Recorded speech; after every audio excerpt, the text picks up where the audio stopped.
बिस्मिल्लाहिर्रहमानिर्रहीम, अस्सलाम वालेकुम। विनस स्पोर्ट्स के साथ आपका मेज़बान शहज़ादा मोइन हाज़िर है और पाकिस्तान और बांग्लादेश के दरमियान टेस्ट सीरीज़ का आगाज़ हो गया। टॉस बांग्लादेशी कप्तान ने जीता और फिर फील्डिंग करने का फैसला किया। कल भी हम अपने शो में यही कह रहे थे कि जो टीम टॉस जीतेगी और वो फील्डिंग करने को तरजीह देगी और यही कुछ हुआ। पाकिस्तान के ओपनर्स एक दफ़ा फिर नाकाम हुए। अब्दुल्ला शफीक जल्द आउट हो गए और उसका तौर पर जिस तरह साइम अय्यूब को चांस दिया है, साइम लंबी इनिंग खेलने में तो ज़रूर कामयाब हुए थोड़ी-सी, लेकिन उनका भरपूर तौर पर साथ दिया सऊद शकील ने। सऊद शकील बड़ी ज़बरदस्त बैटिंग का मुज़ाहरा कर रहे थे और पाकिस्तान की जानिब से सबसे ज़्यादा तेज़ तरीन जो इन्होंने 1000 रन मुकम्मल कर लिए टैस्ट क्रिकेट के अंदर। 20 इनिंग के अंदर उन्होंने ये 1000 रन मुकम्मल किए हैं, तो एक अच्छा इज़ाफ़ा है पाकिस्तान के मिडल ऑर्डर बैटिंग में सऊद शकील का, और जिस तरह वो रिकॉर्ड्स पे रिकॉर्ड्स कायम करते जा रहे हैं, हमें उम्मीद है कि वो पाकिस्तान के लिए बड़ी और कारनामे भी अंजाम देते रहेंगे। लेकिन यहाँ पर आज फील्डिंग की तारीफ़ करनी पड़ेगी बांग्लादेशी खिलाड़ियों की, जिन्होंने बड़े ज़बरदस्त कैचेज़ आज के मैच के अंदर लिए। बाबर एक दफ़ा फिर नाकाम हुए। लास्ट इनिंग उन्होंने 41 रन की ऑस्ट्रेलिया के खिलाफ खेली थी, लेकिन उसके बाद शायद बाबर की किस्मत में बैट से रन उगलना छोड़ दिया है, जिसके बाइस अपने देखा टी20 क्रिकेट के अंदर भी उनको थोड़ी सी मुश्किलात का सामना करते हुए दिखाई दे रहे थे और टेस्ट सीरीज में भी उनके जो इस वक्त खराब कारकर्दगी है, शायद उन्होंने अब तक उससे छुटकारा नहीं पाया। दूसरी तरफ अगर हम बात करेंगे, अब से कुछ दिनों कबल हमने देखा कि एक विल शार्क मछली जो है बाकायदा तौर पर आइलैंड चरना आइलैंड के करीब है पहुंची और वहां पर उसमें हमने देखा कि 45 फीट की वो मछली थी। उस मछली ने क्या कमाल किया समुंदर के अंदर, लेकिन उस समुंदर के अंदर हमारे गोताखोरों ने भी बड़ा कमाल किया। और खासकर अगर हम बात करेंगे पाकिस्तान बूट के मेंबर की, जहां पर उन्होंने बड़ी जबरदस्त कारकर्दगी दिखाई अंदर, और उन्होंने जाकर बाकायदा तौर पर उसे छुआ भी, उसे कैमरे की आंखों में महफूज भी किया और सब कुछ है उन्होंने उसके बाद मीडिया के ज़रिए, सोशल मीडिया के ज़रिए वाज़ेह किया। तो उसके बाद एक बलबला सा बच गया पाकिस्तान के अंदर और हर कोई ये चीज़ देखने मांगता हुआ दिखाई दे रहा था। तो इसी हवाले से आज हमने अपने शो में भी ऐसे ही लोगों को मदऊ किया और जिसको मदऊ किया है, अब से कुछ देर बाद आप उसके स्क्रीन पर भी देख रहे होंगे। सबसे पहले तो अख्तर कमाल साहब हमारे साथ मौजूद हैं, स्पोर्ट्स साइकोलॉजिस्ट, वो हमारे साथ यहाँ पर मौजूद हैं। और मैंने जिस तरह जिक्र किया था कि पाकिस्तान के अंदर जो है बूट रैली होती है और उस बूट रैली के अंदर क्या कौन इसको चला रहा है, तो हमारे साथ उनके सदर मौजूद हैं यहाँ पर, अहमद मामूर अमनी साहब, वो हमारे साथ यहाँ मौजूद हैं, जो बाकायदा तौर पर सदर हैं Pakistan boot rally and fishing association के, वो हमारे साथ मौजूद हैं। और फिर पाकिस्तान के लिए 45 फिट की जो विल शार्क मछली थी, जिसको कैमरे की आंखों में महफूज किया, जिसने जाकर उसको हाथ लगाया, वो यहाँ पर हमारे साथ मेंबर मौजूद हैं पाकिस्तान बूट रैली के, और वो हैं अब्दुल मन्नान शेख साहब। आपने उन्हें स्क्रीन पे तो काफ़ी देखा होगा अभी, क्योंकि पिछले हफ्ते की अगर हम देख लें तो हॉट स्टोरी में शायद इनकी स्टोरी वो शामिल होती हुई नजर आ रही है। सबसे पहले अख्तर कमाल साहब की तरफ चलते हैं। अख्तर कमाल साहब, पाकिस्तान और बांग्लादेश के खिलाफ जो है टेस्ट सीरीज़ का आगाज़ हो गया और इस सीरीज़ के अंदर अगर हम देखें तो लास्ट अगर हम जिस तरह ऑस्ट्रेलिया से सीरीज़ हार कर आए थे और उसके बाद यहाँ पर बांग्लादेश के खिलाफ हमने जो है यहाँ सीरीज़ का आगाज़ किया है, लेकिन हमारे जो क्यूरेटर थे वो कह रहे थे कि तेज़ विकेटें होंगी। उन्होंने 2 स्पिनर्स खिला दिए, हमने कोई स्पिनर टीम में शामिल नहीं किया। फिर तेज़ विकेटों के अंदर शायद हमारे बैटर्स नाकाम नजर आए और जिस तरह विकेटें गिरती रही शुरू के अंदर हमने देखी, 19 रन पे 3 खिलाड़ी पाकिस्तान के आउट हो गए थे, लेकिन उसके बाद सऊद शकील और साइम अय्यूब ने सहारा दिया पाकिस्तानी टीम को और जिस किस्म की दोनों बैटिंग करते रहे। लेकिन फिर हम देखते हैं कि सऊद शकील के हवाले से मैं ज़रूर आपसे बात करूंगा, फिर साइम के हवाले से भी बात करूंगा। सऊद ने मुसलसल अगर हम देखें तो अच्छी कारकर्दगी मिडिल ऑर्डर पर दिखाते हुए नजर आ रहे हैं और फिर जिस किस्म की उन्होंने कारकर्दगी दिखाई है, फिर रिकॉर्ड्स अपने नाम करते दिखाई दे रहे हैं। फिर यहाँ पर उन्होंने जो रिकॉर्ड अभी कायम कर लिया 20 इनिंग के अंदर 1023 रन टेस्ट क्रिकेट के अंदर पाकिस्तान की जानिब से। उसके कबल अगर हम देखें तो सईद अनवर ने 20 इनिंग के अंदर, लेकिन उनसे कम एवरेज पे वो करते हुए दिखाई दिए हैं। तो पाकिस्तान के लिए एक एजाज मजीद और हासिल कर लिया है यहाँ पर सऊद शकील ने। क्या कहेंगे? और फिर साइम के हवाले से, क्यों पिछली इनिंग ऑस्ट्रेलिया के खिलाफ 41 रन की इनिंग खेली, लेकिन वर्ल्ड कप में मुसलसल नाकाम रहे और यहाँ पर आकर उन्होंने थोड़ी सी अच्छी और बेहतर इनिंग खेलने में कामयाब रहे। Thank you very much sir for inviting. आपके सवाल से पहले थोड़ा सा मैं एक चीज़, क्योंकि मैं एक छोटा सा तालिब इल्म हूँ माइंड साइंस का, तो ये सारा जो बिलीफ सिस्टम जो है हमारा, जो एक जिसको कहते हैं कि जो माइंड को क्रिपल किया हुआ होता है, फिज़िकल ट्रेनिंग या जिस तरीके से हुई, वो कोई आपको पता है कि उसने कुछ काम नहीं दिखाया इनकी कारकर्दगी में। तो अभी तक इनका ना वही माइंड सेट वो काम कर रहा है, वो शिकस्त से जो है ना ये माइंड से निकले नहीं, इनके सबकॉन्शियस माइंड में अभी तक वो डर, खौफ और डिफेंसिव वाली चीज़ है। जहाँ तक सऊद शकील का है, मैं पर्सनली उसको बहुत लाइक करता हूँ और अगर पाकिस्तान भी इस तरह की कोई स्ट्रेटजी अप्लाई करे, जिस तरीके से स्टीफन वॉ, मुझे याद है स्टीव वॉ रिक्वेस्ट पे ऑस्ट्रेलियन ने कह के जिस ज़माने में इमरान खान साहब थे तो उनके साथ रूम शेयर किया था, और फिर वो कहने की ज़रूरत नहीं है कि फिर ये सारा कुछ हुआ। इसी तरीके से स्मिथ ने, आपको पता है कि साउथ अफ्रीकन कैप्टन, उसने तो एक टेस्ट भी नहीं खेला था लेकिन उसको जो है कप्तानी बना दी। मेरी तो बड़ी स्ट्रॉन्ग रिकमेंडेशन थी इसकी। खैर इसका सर मीडिया हाइप इसको नहीं मिली, या इसको ड्यू जो इसका एक जो जिसे कहना चाहिए जो एक रिस्पेक्ट है, जो एक ग्लैमराइज जैसे दूसरे लोगों को करते हैं, सऊद शकील को बड़ा एक बेचारे को एक साइड में इस तरीके से रखा हुआ है। No doubt he is a very talented player. अब साइम का जहाँ तक है, साइम को बहुत चांस मिले सर, बहुत चांस मिले उसको। और वो जिस तरीके से हमारे माशरे में एक चीज़ है ना कि वो एक चीज़ छोटी सी एक वायरल है, वो उसका एक नो लुक शॉट और ये सारी चीज़ें, ये ठीक है कि आपको थोड़ा बहुत बूस्ट देती है, लेकिन ये कोई आपकी बेस्ड नहीं है इस तरीके। तो आज भी देखें कि जो उसने किया, अल्लाह करे कि ये चीज़ उसका सफ़र ये कंटिन्यू रखे। दोनों बिल्कुल यंग है, पाकिस्तान का समझ लें मुस्तकबिल हैं, और जो भी है टेक्निक के लिहाज से मैं कहता हूँ कि सऊद जो है ना इज़ एक्सीलेंट प्लेयर। जो उसकी एक टेक्निकल एक जो टेक्निक जो है, और ये मैं नहीं, और भी दूसरे में आपको पता है कि इंडियन क्रिकेटर्स हैं, जो इंडियन क्रिटिक्स हैं, वो सऊद शकील के बारे में ये प्रेडिक्शन कहते हैं। तो अल्लाह करे कि ये एक अच्छा इजाफा हो, और फिर इससे मिडिल ऑर्डर वाला या एक दूसरा हमारा जो मसला काफ़ी अरसे से जो चला आ रहा है वो ख़त्म हो। वो ख़त्म हो। चलें, ये तो हो गई बात थोड़ी सी क्रिकेट के हवाले से, और आज हमारे साथ जो मेहमान मौजूद हैं, जिस तरह अहमद साहब हमारे साथ मौजूद हैं, 2021 में बूट रैली हुई थी और पूरी दुनिया की सबसे बड़ी बूट रैली इन्होंने कराई थी। तो आज इस हवाले से भी थोड़ी सी सबसे पहले इनसे बात करेंगे, उसके बाद आगे की तरफ, क्योंकि इस वक्त जिस तरह मैंने कहा था कि इंट्रो में कि हॉट इशू इस वक्त विल शार्क मछली का है, जिन्होंने जो है अब्दुल मन्नान साहब ने उसके लिए जो कैमरे से महफूज किया छुआ, उस पर तो अब्दुल मन्नान से मज़ीद और बात होगी, लेकिन अहमद से ज़रूर बात करेंगे। अहमद, शुरुआत आपने की 2021 में, जो सबसे बड़ी अगर हम देखें तो बोट रैली हुई थी, क्या क्राइटेरिया उसमें रखा गया था, और फिर जिस तरह आप चलते रहे मुसलसल और उस तरह टीम एक वर्क बनती गई आपकी, और अब फिर हम देखते हैं कि पूरी दुनिया के अंदर एक नाम सा पैदा हो गया। जी, thank you Shahzada, first of all यहाँ पर इनवाइट करने के लिए। आप बिल्कुल सही कह रहे हैं कि हम लोग चंद लोग निकले थे और फिर कारवां बनता चला गया। तो उसमें जो हमारी जो गवर्नमेंट है, हमारे जो स्पॉन्सर्स हैं, उन्होंने हमें काफ़ी सपोर्ट किया इसके अंदर। और ये भी बात फैक्ट है कि हमने जो है वो 2021 में जो बोट रैली की थी, वो दुनिया की सबसे बड़ी बोट रैली थी।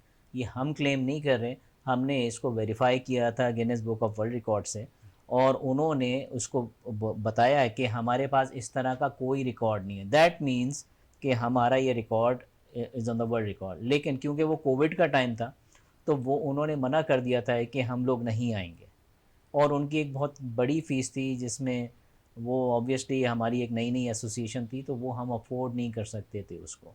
तो लेकिन ये एक बहुत बड़ा जो है ना एक मैसेज पाकिस्तान का बाहर मुल्कों में गया, और जब लोगों ने देखी हमारी वीडियोस, पिक्चर्स, डाइविंग, फिशिंग, तो वो तो दंग के दंग रह गए। यानी कि वो पाकिस्तान का जो सोच है, यानी कि वो इस तरह से देखते हैं कि कोई शलवार कमीज़ में या फटी हुई चप्पल में जो है ना बंदा घूम रहा होगा।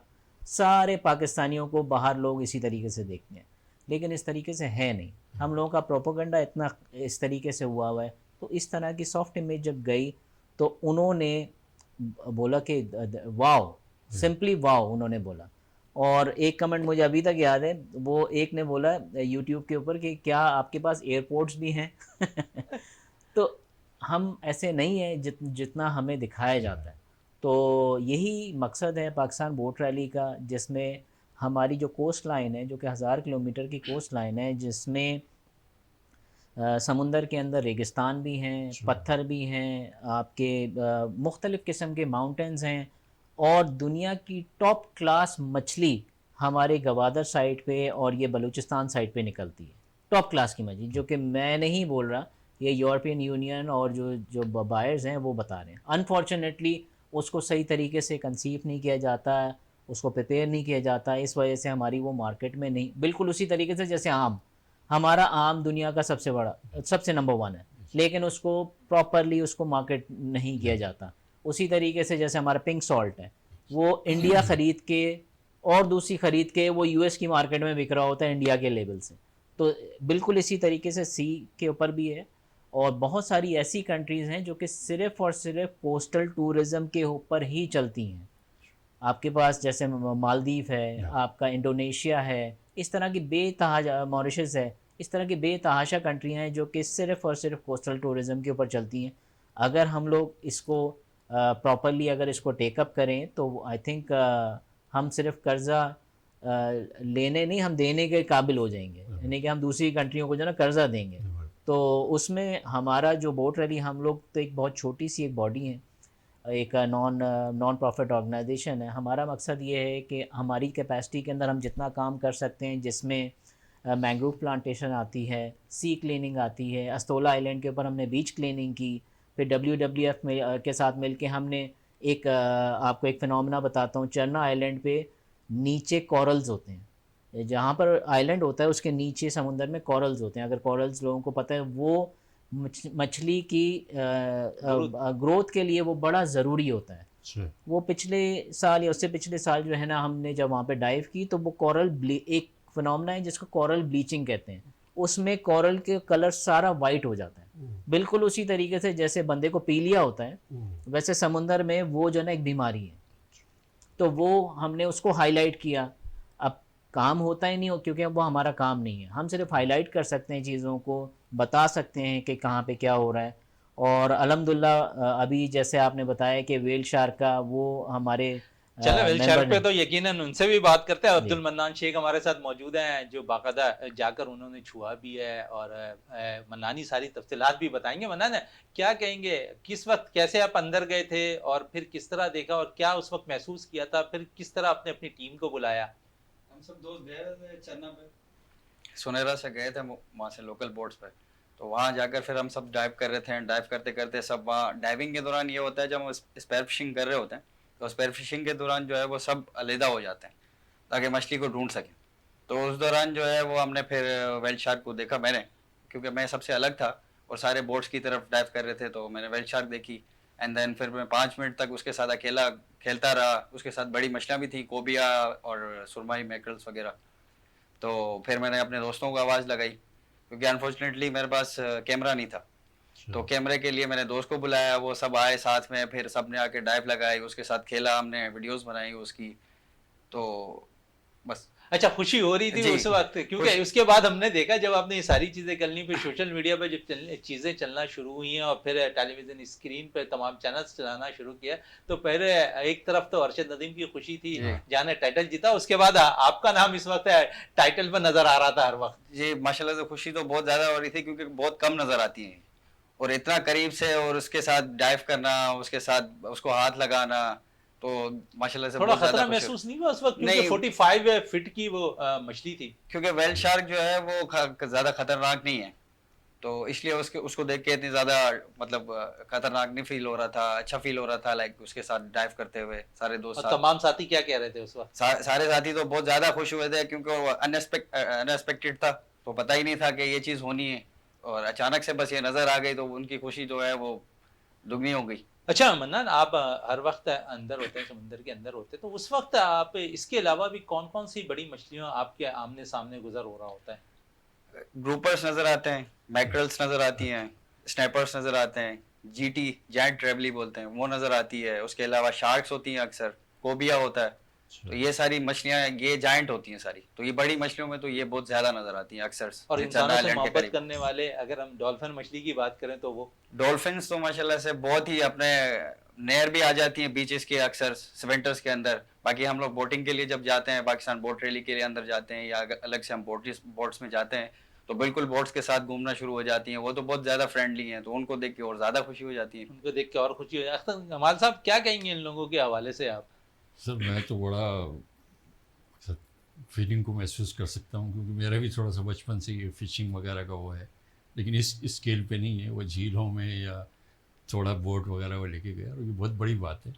और जैसे ब्रदर ने भी ये बात कही है कि वही वाली बात है कि हर चीज़ का गंद और एक नेगेटिव पहलू, एक डार्केस्ट पहलू, यार ये इतनी बड़ी चीज़ है कि इसको तो मैं कहता हूँ कि बड़ा उठाना चाहिए इसको, कि हमारा जिस तरह से भाई ने बताया कि ये मैनग्रोव्स के जो जंगलात और ये सारी चीज़ें, दुनिया इसको तरसती है।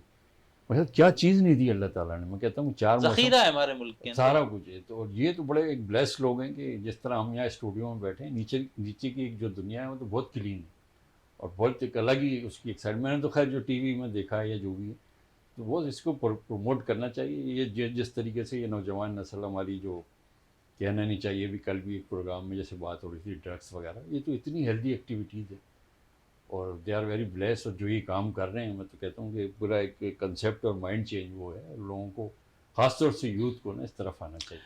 अच्छा अहमद साहब, यूथ की बात हो रही है, जब आपने शुरुआत की थी उस वक्त आपके पास लोग कम थे, यकीनन आपके साथ फिर लोग भी मुंसलिक होते रहे और फिर आप काम भी अच्छा करते रहे। हुकूमती सतह पे कोई सरपरस्ती मिली है आपको कि बहुत सी जगहों पे आपने बहुत सी चीज़ें, पाकिस्तान ज़मीन भी है, समुंदर के अंदर अगर देखें तो जिस तरह ये कह रहे हैं कि बहुत सी चीज़ें हैं, आप भी कह रहे हैं, तो वहाँ पर जो चीज़ें आपने वाजे की हुकूमती सतह पर आकर, कुछ आपको इसमें ऐसा लगा कि हुकूमत ने कुछ अहम रोल अदा किया हो आपके लिए? देखें, बोटिंग जो कम्युनिटी है ना, तो वो पाकिस्तान में बहुत पुरानी है। अगर मैं सिर्फ स्पीड बोट्स की बात करता हूँ तो वो 30 साल से जो है ना स्पीड बोटिंग हो रही है। लेकिन 2021 में पहली दफ़ा ऐसा हुआ कि सारे बोटर्स ने ऑल द वे गवादर तक जो है ना वो गए हैं बोट लेके। वो ज़्यादा से ज़्यादा चरना आइलैंड या बलूचिस्तान का किनारा टच करके जो है ना वापस आ जाते थे। पहली दफ़ा हुआ, बल्कि वो उस टाइम तो बोटर्स मुझ पर ट्रस्ट ही नहीं कर रहे थे कि हम लोग वहाँ तक जा भी पाएंगे कि नहीं। उसमें पाकिस्तान नेवी ने हमें बहुत ज़्यादा सपोर्ट की और उन्होंने जो है वो हमें अपना बेस दिया, उड़मारा बेस, और शायद हम लोग पहली प्राइवेट बोट्स होंगी जिन्होंने वहाँ पे फ्यूलिंग की थी। अच्छा। तो फोर्सेस की अगर सतह पे मैं बोलूँ तो पाकिस्तान नेवी ने डेफिनेटली हमारे साथ जो है ना वो किया। और इसके बाद हमारे जो पिछले प्रेसिडेंट थे पाकिस्तान के, आरिफ अलवी साहब, उनके साथ हमने मीटिंग की, हमने उनको एजेंडा भी बताया। लेकिन एक हमारे पास प्रॉब्लम ये है कि हमारी जो मिनिस्ट्रीज़ और जो गवर्नमेंट बॉडीज़ हैं ना वो बहुत क्विकली चेंज हो जाती हैं, यानी कि डिसीजन लेते जो है ना वो नया मिनिस्टर आ जाता है तो वो चीज़ वहीं की वहीं रह जाती है। तो वो एक हमारे साथ है प्रॉब्लम और वो शायद मेरे ख्याल से रहेगा। अगर कोई इसकी कोई गवर्नमेंट लेवल पे कोई ऐसी बॉडी, कोई एडवाइज़री बॉडी हमें जो है ना एज एन एडवाइज़री बॉडी के अंदर अगर वो इंक्लूड करें तो हम बहुत सारी ऐसी चीज़ें बता सकते हैं जो कि पानी से रिलेटेड जो है ना वो बहुत ज़्यादा पाकिस्तान को ज़राए मुबादला भी ला सकती हैं।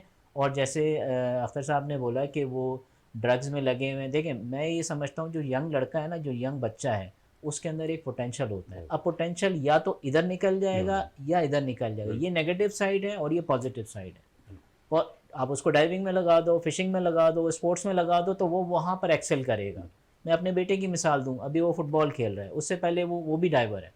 वो मनान की तरह तो इतना एक्सपर्ट डाइवर नहीं है, लेकिन वो डाइविंग करता है। तो वो गेम्स की तरफ नहीं गया, जो कि आजकल सारे बच्चों का है कि बस कंप्यूटर के ऊपर जो है ना गेम्स। तो वो पोटेंशियल है। पोटेंशियल अगर आपने सही डायरेक्शन उसको दे दी, लियारी के बच्चों को आप देखें, लियारी के बच्चे वही बच्चे हैं जो पहले ड्रग्स में थे, उससे पहले एक बहुत बड़ी उनकी हिस्ट्री रही है और अब जाके वहां से फुटबॉलर्स का गढ़ कहा जा रहा है। yes. तो वहां पर सिर्फ फुटबॉल की कहा जाता था, लेकिन अब तो हर खेलते हुए वहां पर बच्चे, क्रिकेट भी वहां हो रही है, फुटबॉल भी हो रही है, बॉक्सिंग भी हो रही है। बहुत बड़ा टैलेंट है, बहुत बड़ा टैलेंट है। वहां से सिंगर्स निकल रहे हैं, इतने वर्ल्ड क्लास किस्म के सिंगर्स निकल रहे हैं। क्या है, सिर्फ उनको डायरेक्शन से ही। तो अगर ये हमने एक हिस्सा रखा है जो कि पानी से रिलेटेड जो चीज़ें हैं, हमने उसकी रजिस्टर्ड बॉडी बना दी है। तो अगर हम कांटेक्ट भी करते हैं मुख्तलिफ गवर्नमेंट बॉडीज़ को, NGOs को, अगर वो चाहें हमारे साथ कोलैब करके। अभी नीमा नेशनल इंस्टीट्यूट ऑफ मैरीटाइम जो है वो हमारे साथ जो है ना वो कल इंशाल्लाह हमारे साथ वो मीटिंग कर रहे हैं, हमारे साथ एक MOU साइन हो रहा है। तो आई होप कि उसके बाद बहुत सारी चीज़ें जो है ना वो प्रोग्रेस आएंगी। मन्नन, अगर इस तरफ किस तरह आना हुआ, अभी तो इन्होंने 2 रुख बताए हैं, आपका रुख किस तरह है और कौन से एरिया से पहले आप ताल्लुक रखते हैं? उन्होंने लियारी की तो बात की, आप भी ज़रा अपने माजी की जो अपने जो कैरियर गुजरा उस हवाले से ज़रा बताएं। मैं कराची फ्रेंच बीच से ताल्लुक रखता हूँ, हॉक्स बे साइड पे रहता हूँ। तो हमारे वहाँ तो बचपन से ही सब फिशिंग, स्विमिंग और डाइविंग उसी की तरफ ही चलते हुए आ रहे हैं। तो बच्चों को बचपन से वही शौक होता है, उनके हाथ में कोई फ़ोन आपको नज़र नहीं आएगा, तो बस उसी में ही है। Football, cricket and diving, spear fishing, आपको स्विमिंग, सर्फिंग सब आपको वहाँ नज़र आएंगी। तो उसके साथ साथ है, क्योंकि आपका इस तरफ तो आना हो गया सारी, क्योंकि आपको बचपन से ही वहाँ जी। पर माहौल ही ये मिला। तो वालिदैन कुछ कहते थे इस हवाले से आपको? बस स्टडी के हवाले से थोड़ी सी सख्ती थी हमारे ऊपर, मैं इसी क्योंकि तरफ आ रहा था। जी स्टडी के हवाले से थोड़ी सी सख्ती थी वालिदैन की तरफ से, क्योंकि हमारे वहाँ पे बचपन से एक जब बच्चा स्कूल जाता है पढ़ने के लिए तो उसको वो माहौल नजर आता है कि वो सारे ही जो है वो फिशिंग और डाइविंग पे जा रहे हैं, तो दिमाग उसी तरफ ही चलना शुरू हो जाता है कि मैं क्यों पढ़ने जा रहा हूँ। तो उस टाइम पे तो आइडिया नहीं होता था कि हम क्या कर रहे हैं, तो बस वो बचपन से ही एक लगा हुआ था कि नहीं हमें नहीं पढ़ना, हमें नहीं पढ़ना, हमें नहीं पढ़ना। तो स्टडी का थोड़ा सा मसला है वहाँ पे, लेकिन ये है कि इंशाल्लाह आहिस्ता आहिस्ता जिस तरह अपनी यूथ चल रही है तो आगे चलते चलते इंशाल्लाह सारी स्टडी पे भी आ जाएंगे। चलें स्टडी पे आ जाइए। अखिल कमाल साहब है, क्योंकि साइकोलॉजिस्ट आप है, और अगर क्योंकि स्टडी की बात हो रही है, एजुकेशन की बात हो रही है, तो स्पोर्ट्स का मिलता जुलता रुझान है स्पोर्ट्स के साथ एजुकेशन का, तो क्या कहेंगे इस हवाले से, कितना ज़रूरी होता है एजुकेशन भी खिलाड़ियों के लिए? सर बेसिकली बड़ा मिलियन डॉलर सवाल है आपका। अब इसमें मैं अगर वैसे एक सब्जेक्टिव बात करूं कि जी ये साइकोलॉजी इससे बनी है, ये ग्रीकन वर्ड है, ये फॉरगेट अबाउट दिस, ये इसका बहुत इससे ताल्लुक होता है। साइकोलॉजी में बेसिकली कहते हैं कि जी ह्यूमन बिहेवियर है और इमोशन, ये ऐसा नहीं, इसमें स्पिरिचुअल है, इसमें मेंटल है, इसमें फिजिकल है, इसमें जो आपका जो सोशलाइजेशन है, सारी चीज़ें जो है ना मिल के इसमें होती है, सारे एस्पेक्ट जो लेके हम चलते हैं।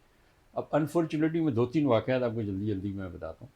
जैसे रोनाल्डो है, Ronaldo basically the ideal of Virat Kohli, simple वो कहता है कि वो मेरा बिल्कुल। आइडियल। अब रोनाल्डो क्या कहता है कि यार मैं एक्स्ट्रा से ना एक एक्स्ट्रा ऑर्डिनरी करता हूँ। एवरीबडी इज टॉक अबाउट कि जी एक्स्ट्रा, वो कहता है मैं एक्स्ट्रा ऑर्डिनरी से ज़्यादा करता हूँ। अब इन दोनों की अगर लाइफ को देख लें, सिर्फ उसकी देख लें कि विराट के वालिद की रात को डेथ हो गई, कर्नाटका का मैच हो रहा है, किसी को उसने नहीं बताया, और जाके क्योंकि उसकी टीम प्रॉब्लम में थी, 4 आउट हो गए थे और मेरे ख्याल से कुछ 64 या 65 रन थे, उसने सेंचुरी बनाई, बनाने के बाद ऐसे बैट उठा के कहा कि daddy this is for you, और जब वो आके बैठा है तो अपने दोस्त के कान में कहा कि यार मुझे अंतिम संस्कार जो इनका होता है, मेरे वालिद की रात को डेथ हो गई। ये होती है कमिटमेंट।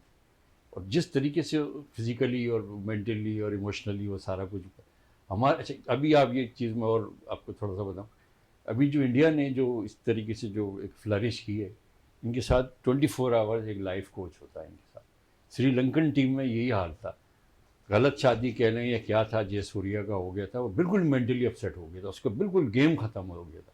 किसने एक एयर होस्टेस से शादी, एक अलग बात, लेकिन मैं ये कह रहा हूँ कि लाइफ कोचिंग की इतनी अहम ज़रूरत है कि हम कहते हैं कि 25 करोड़ आवाम में सबके साथ कुछ ना कुछ चल रहा होता है। और लाइफ कोचिंग में यही है कि ना इसमें आपका जो है दवा काम आती है, ना फिर वो ये वो कोच का काम यही होता है कि जैसे मोटिवेशनल स्पीकर है, वो बबल अप करके आपको एकदम 2 मिनट में कोई फिल्म दिखा देगा या तालियां बजवा दे। लाइफ कोच आपको साथ लेके चलता है। ये जो भी गेम, ये जितने चैंपियंस के नाम ले रहा हूँ, ये एक गेम रात को पहले खेलते हैं, ये पूरा विजुलाइजेशन की इनकी एक प्रैक्टिस होती है कि तूने ये करना है वो करना है, तो इसका तो बहुत बड़ा अहम रोल है। एंड अनफॉर्चुनेटली पाकिस्तान में जो मेरी अपनी खबर है या जो भी है, फिजिकल ट्रेनर और ये सारे बहुत हैं, there is no life coach. और ये सबसे बड़ी चीज़ है कि मेंटली अगर आप नहीं स्ट्रांग होंगे ना, तो बॉडी आपकी मेंटली कुछ कितना स्ट्रांग होगा, अहमद साहब से भी पूछते हैं, क्योंकि जाने के बाद समुंदर के अंदर भी तो यकीनन दिमाग का खेल हो रहा होता है। उस वक्त तो बहुत सी चीज़ों का अपने सामने वो लोग देख रहे हैं, बहुत से मनाजिर ऐसे होते हैं जो मौत के बिल्कुल करीब होते हैं। तो क्या कहेंगे इस पे अहमद साहब आप? आपने बिल्कुल सही बोला, ये इतना एडवेंचरस स्पोर्ट है कि जिसमें अगर मैं सिर्फ डाइविंग की बात करूं, एक फिनोमेना होता है इसके अंदर, जब आप डाइव करते हैं तो आप ब्लैकआउट हो जाते हैं। ब्लैकआउट का मतलब ये होता है कि जैसे जैसे कोई बाहर से हमला करता है ना, और वो किला बंद हो जाता है, अच्छा, ठीक है ना, तो इसी तरीके से हमारा एक डिफेंस सिस्टम है बॉडी का। तो वो जैसे ही उसको खतरा फील होता है बॉडी को, वो ब्रेन जो है ना पूरे सिस्टम को बंद कर देता है, दैट इज कॉल्ड ब्लैकआउट। और उसके बाद आप वहीं पर ही पानी में फ्लोट करते रहते हैं। अगर आपके साथ बडी है, बडी मीन्स एक और डाइवर, तब तो वो आपको ऊपर लेकर आ जाएगा और आप जो है ना रिवाइव हो जाओगे। अगर कोई भी नहीं लेकर आएगा तो आपकी मौत वहीं पर ही हो जाएगी।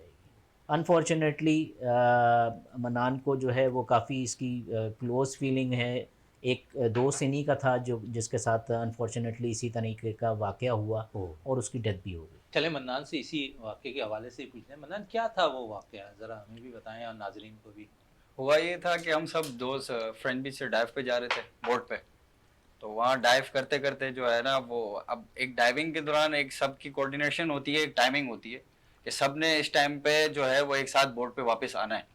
और जब ऊपर से कोई आवाज़ दे रहा है कि हमें स्पोर्ट जब चेंज करना होता है, तो हुआ ये कि अब वो डाइव करते करते सारे सबको आवाज़ लगा दी कि भाई आप सब अब ऊपर आ जाएं। तो अब सब ऊपर आने लगे, तो उसने कहा कि मेरी जो है वो लास्ट डाइव है, मैं लास्ट डाइव लगा के वापस आ रहा हूँ। वो स्पेयर फिशिंग नहीं कर रहा था, वो फ्री डाइविंग कर रहा था, वो गोप्रो के साथ वीडियोस वगैरह ले रहा था, बहुत अच्छा डाइवर था माशाल्लाह से। तो बस हुआ ये कि उसने वहाँ डाइव लगाई और सारे आपस में अब बोट पे चढ़ना स्टार्ट हुए, आगे पीछे अपने कामों में लग गए। तो जो बोटर ऊपर बैठा हुआ था उसने कहा कि यार वो उसने डाइव लगाई है, 2 मिनट हुए वो अब तक बाहर नहीं आया, तो आप सब जो है वो थोड़ा इस तरफ जाएं और उसको ढूंढें। तो वो डाइव कर सब वापस पानी के अंदर गए और डाइव लगा रहे थे। तो डाइव करते करते अब सब ढूंढ रहे हैं उसको, कोई 6-8 लोग और डाइवर्स थे वहाँ पे। तो सबके ढूंढ 10 मिनट हो गए, वो बंदा नजर नहीं आया। तो होता ये है कि पानी के अंदर लो टाइड और हाई टाइड, पानी चढ़ाव और उतराव के दौरान जो है ना वो पानी करंट लो हाई टाइड के अंदर जो है वो बीचेस की तरफ जाता है और लो टाइड के अंदर जो है वो बाहर की तरफ लेता है हल्का सा। तो उस करंट के हिसाब से जो है वो बंदा उस जहाँ डाइव लगाता है उसके हिसाब से वो थोड़ा सा आउट हो जाता है उस जगह से। तो वो 15 मिनट हो गए, 15 मिनट के बाद फिर उन्होंने जो है वो उसने जो बोर्ड पे बंदा बैठा था उसने कहा कि यार आप लोग थोड़ा उस तरफ जाके डाइव लगाओ, क्योंकि पानी का फ्लो जो है वो उस तरफ चल रहा है, तो वहाँ शायद नजर आए। तो वहाँ पर एक दोस्त ने डाइव लगाई वहाँ पे, और डाइव लगाई तो वो नीचे नजर आया, तकरीबन 60-65 फीट पे नीचे था वो। फिर उसके बाद 2 बंदे गए वहाँ पे, जाके उसको उठाकर ऊपर ले आए। तो उस टाइम तक बिल्कुल उसके नाक से और कान से हर बहुत से मुंह से खतरात बहुत जी। होते हैं। अहमद साहब, अक्सर हम ये सारे एडवेंचर जो है फिल्मों में देख रहे होते हैं, आप हकीकी मानों में देख भी रहे होते हैं, हम मनान कर भी रहे होते हैं। लोगों को ज़रा बताएं कि जिस तरह आप लोग अंदर जाते हैं क्या क्या काम कर रहे होते हैं वहाँ पर जाकर। हम देखें या तो जो है ना वो हम वीडियो शूट कर रहे होते हैं नीचे, या फिर हम जो है ना स्पेयर फिशिंग कर रहे होते हैं, डाइविंग के अंदर करें। और अगर ऊपर जो लोग हैं जो कि डाइविंग नहीं करते हैं वो एंगलिंग कर रहे होते हैं। एंगलिंग मींस फिश रॉड से जो फिशिंग करते हैं वो कर रहे होते हैं। तो ये 2-3 एक्टिविटीज़ हैं जो कि अच्छा, जो समुंदर के अंदर भी जाकर आप लोग फिशिंग कर रहे होते हैं, जो बिल्कुल समुंदर जिस तरह मंदान अंदर जाते हैं, तो उस तरह कोई फिशिंग हो रही होती है? जी, उसमें एक इसको स्पेयर फिशिंग बोलते हैं। इसको अगर आसान अल्फाजों में बोलें तो वो एक तीर कमान टाइप की चीज़ होती है, जिसको जो कि बटन से उसको जब खोलते हैं तो वो उसके अंदर से एक तीर निकलता है पानी के अंदर, लोहे का तीर होता है, वो जाके मछली को हिट करता है और वो जो है ना फिर मछली अच्छा, इसमें कौन सी मछली, आप छोटी मछलियों को या बड़ी मछलियों को हिट नहीं, कर रहे हो? ऑब्वियसली हम छोटी मछलियों को नहीं करते हैं। जो बड़ी मछलियाँ होती हैं मैक्रेल हो गई, बैराकूडा हो गया, टूना हो गई, इनको जो है ना वो हम लोग हिट करते हैं और वो उसको ऊपर लेकर आते हैं। वो उसमें हम अगर हमें बहुत बड़ा पॉड मिल जाता है तो हम सारी की सारी नहीं मारते, एक आध मार के जो कि हमारे खाने की होती हैं, हम सिर्फ उसको लेकर आते हैं और उसको जो है ना वो एंजॉय करते अच्छा, हैं। 2021 में भी कोई आप लोगों ने ऐसी कोई मछली सबसे लंबी फिट वाली कोई एक मछली भी आप लोगों ने पकड़ी थी, वो भी आप लोगों ने बड़े हाईलाइट किया था, वो कौन सी मछली थी? वो आपकी कौन सी वाली? मार्लिन थी, जो कि 210 केजी की जो है ना वो खालिद साहब ने, हमारे एक और मेंबर हैं, उन्होंने, वो अमेरिका से आते हैं। दुनिया की सबसे बड़ी आप लोगों ने नहीं, दुनिया की सबसे बड़ी तो बहुत बड़ी है, ये इंडो पाक की सबसे बड़ी है। तो इसमें अल्हम्दुलिल्लाह हम लोग इंडिया से थोड़ा सा आगे हैं किसी एक चीज़ में। बहुत सी चीज़ें, हाँ, बहुत सी चीज़ों में बहुत आगे सारी, हैं। लेकिन हाईलाइट नहीं होती हैं ये चीज़ें, हाईलाइट नहीं होती हैं। तो वो खालिद साहब जो हैं अमेरिका से आते हैं, उनकी बोट इधर है, वो सिर्फ़ और सिर्फ इस सीज़न के अंदर आते हैं यहाँ पर फिशिंग करने के अच्छा, लिए। ये सीज़न भी बताएं लोगों को कि ये सीज़न कौन सा होता है जहाँ पर मछलियों का शिकार आसान रहता है? देखें, सीज़न जो है वो आपका ये अक्टूबर एंड ऑनवर्ड्स जो है ना वो शुरू हो जाता है। तो इसमें अब जो अभी जैसे अक्टूबर में जब शुरू होगा ना, तो हम लोग इन शोर की फ़िशिंग करेंगे। इन शोर का मतलब ये है कि हम लोग करीब करीब की फ़िशिंग करेंगे। समझ लें कि साहिल से लेके कुछ 10 मील तक के अंदर हम लोग फ़िशिंग करेंगे, क्योंकि मछली जो ना स्पॉन होती है, स्पॉन का मतलब पैदा होती है, तो वो फिर आसपास के इलाकों में ही रहती है। और जैसे जैसे ये अक्टूबर, नवंबर, दिसंबर, ये मछली पर पीछे जाती है और पीछे इतनी चली जाती है कि वो कॉन्टिनेंटल शेल्फ और उससे आगे चली जाती है। तो ये टेक्निक्स होती हैं, और यही टाइम है अक्टूबर जिसमें डाइविंग होती है। दिसंबर में और आगे पे डाइविंग नहीं होती, फिर वो एंगलिंग होती है सर, जिसमें ट्रॉलिंग भी होती है। चलें अख्तर साहब, इस पे मजीद आपकी तरफ भी आते हैं। सर। आपने कभी की है इस किस्म की? क्योंकि आपने कहा कि शौक तो बहुत रखते हो। नहीं, शौक क्या सर, मैं भी कोई 6-7 साल की उम्र से अपने वालिद साहब के साथ वो था, लेकिन इसी स्केल पे नहीं है वो। बस हाले जी चले गए, करली झील चले गए, या बोट लेके वनडे जैसे होता है संडे वगैरह को वो कर लिया। तो इट्स अ हेल्दी स्पोर्ट्स।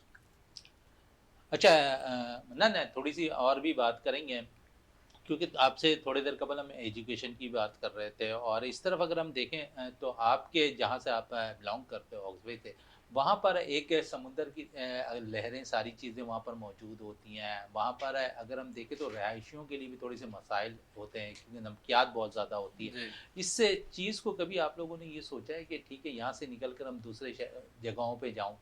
ये जीना बड़ा मुश्किल हो जाएगा, क्योंकि इसके अलावा फिर शहर में आके वो रह नहीं सकते, उनका गुजर बसर नहीं है। फिशरमैन के लिए पानी जो है वो बहुत ज़्यादा ज़रूरी है। अगर उनको वो समंदर ना मिले तो उसके अलावा उनको फिर वो कोई जगह ही नहीं बचती जहाँ के वो कोई गुजर बसर नहीं होता, कोई काम नहीं कर सकते, क्योंकि उनके लिए वो बचपन से और उनका माइंडसेट उसी चीज़ पे ही चल रहा है कि हम आज सुबह फजर में जाएंगे और दोपहर में जो है वो खाना ले आएंगे, मछली मारेंगे, वो बेचेंगे, तो कुछ राशन आ जाएगा या कुछ बचेगी मछली, जिससे हम जो है वो घर वालों को जो है वो मछली पका के खाएंगे। चलें मछली पका के खाएँगे, और सही कह रहे हैं कि ये सबसे इम्पोर्टेंट चीज़ होती है माशी मसाइल। अगर वो उसका हल निकल जाए तो हर चीज़ आसान होती हुई दिखाई देती है। अब्दुल मन्नान, आपका बहुत-बहुत शुक्रिया। अहमद साहब, आपका बहुत-बहुत शुक्रिया। अख्तर साहब, आपका थैंक यू बहुत-बहुत सर, माय शुक्रिया। प्लेजर। प्रोग्राम का अख्तिताम करते हैं इस दुआ के साथ कि पाकिस्तान में खेल और खिलाड़ी तरक्की करते रहें और पाकिस्तान का सब ज़िलाली परचम दुनिया भर में रोशन रहे। इसी के साथ अपने मेज़बान शहज़ादा मोइन को इजाज़त दें। पाकिस्तान ज़िंदाबाद।